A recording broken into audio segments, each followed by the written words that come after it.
Guess what, folks? We now have our latest actor to play Dick Grayson, aka Nightwing, in live action. News reports have just been announcing that actor Brenton Thwaites, who's been in a lot of movies, has been cast as the lead role of Dick Grayson, aka Nightwing, in the upcoming Titans TV show that's going to come on DC's digital-only service that debuts in 2018. The Titans TV show is going to launch along with Season 3 of Young Justice to, usher in this new digital streaming service that's going to have all this awesome DC-related content. Now, for those of you who may not be familiar with the history of Dick Grayson in live action, I think the two most famous portrayals, or most well-known before now, was Chris O'Donnell's when he played Dick Grayson, aka Robin, or I don't know if he went by Nightwing or whatever, in Batman and Robin, or Batman Forever, I forget which one.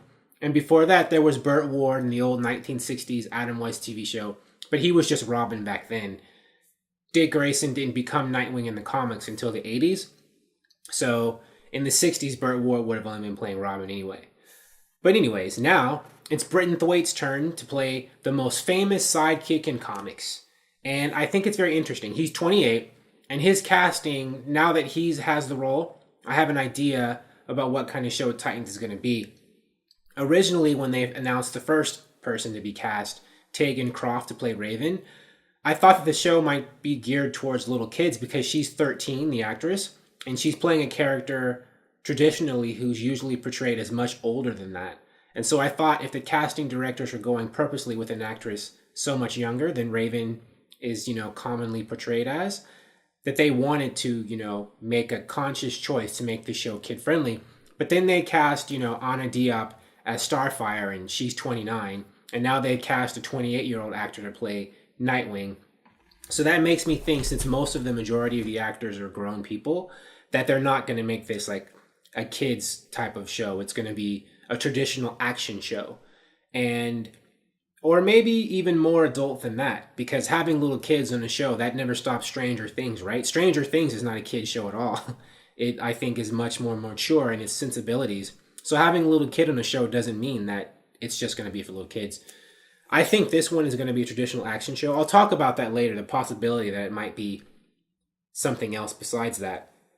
But it's being produced by Greg Berlanti, who is kind of a luminary when it comes to DC TV shows, or episodic shows, because this show isn't going to be a network TV, but he does a lot of stuff. He basically runs a little mini empire on CW with shows like Arrow, Flash, Supergirl, Legends of Tomorrow, and the upcoming Black Lightning. Those are all Berlanti shows, and they all come on the same network, and they've all been, many of them have been, airing consistently over multiple seasons. So he knows how to do a show and make it last. And if you like those CW shows, then this is good news, because this is another show that could be just like those because it's made by the same dude. And I like the CW shows and watch all of them, and I'm fine. But I think it might be something different, possibly, because it being on DC's, streaming digital-only service means that they don't have to contend with the same parameters and roadblocks that I think they'd have to deal with on network TV. They can bypass any kind of middleman, most of the middleman or middlewomen, and just make the kind of show they want to make and give it directly to people. Young Justice was famous, even though it, basically had a lot of animated versions of younger characters, was a sort of mature skewing show in its tone and sensibilities, and that's going to be digital only. They don't have to worry about that getting canceled because, they're being too sophisticated or whatever. They're not being kid-friendly enough because they're on their own digital service. I mean, they resurrected that from network TV to be on digital only, and I think so they could do more things with it and make fans happy. And with a show like this, I'm pretty sure people would be happy if it was just like Arrow and Flash and all of them, but I think they could make it totally different. They could make it like, Stranger Things or Game of Thrones or whatever, in terms of it being more, not darker, but just more, what am I trying to say? Just a different kind of sensibility, more serious perhaps. Not that it can't still be fun or can't appeal to younger people, but just, they don't have to handle stuff with kid gloves. They could go, like the Titans comic book, they went to some hardcore places sometimes, some serious matters, like, drugs or whatever and other things. And then sometimes they would have completely fun and wacky stories. A lot of the 70s Teen Titans issues and comics were like that. But a lot of the new Teen Titans ones in the 80s, and from there on, when Marv Wolfman and people took over, the Titans became a lot more, I guess, urban or street or whatever. That's a bad way to put it, but they dealt with some more they elevated the storytelling and they tackled serious issues when they wanted to. And I think this show could definitely do that. They would have more freedom to do it because it's their own digital service.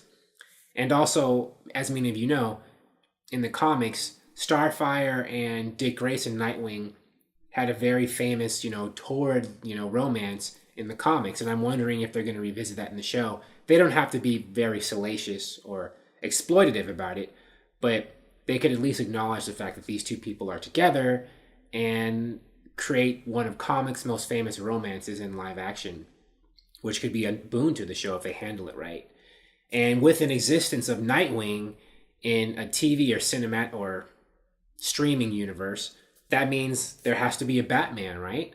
So does that mean, is Titans going to be a precursor to other kinds of DC shows with other characters, other versions of these characters? I think that's great. And maybe they'll even incorporate Titans into the CW universe some kind of way if it's made by the same guy. I think the possibilities are pretty endless with what DC can do if they have their own network and it's online and they don't have to worry about TV stuff. And, I'm ready for it. Titans comes out in 2018. They haven't released a date. That's when this streaming service debuts. Oh, and if you're curious about Brenton Thwaites' background, he appeared in Maleficent, one of the Pirates of the Caribbean movies, The Giver.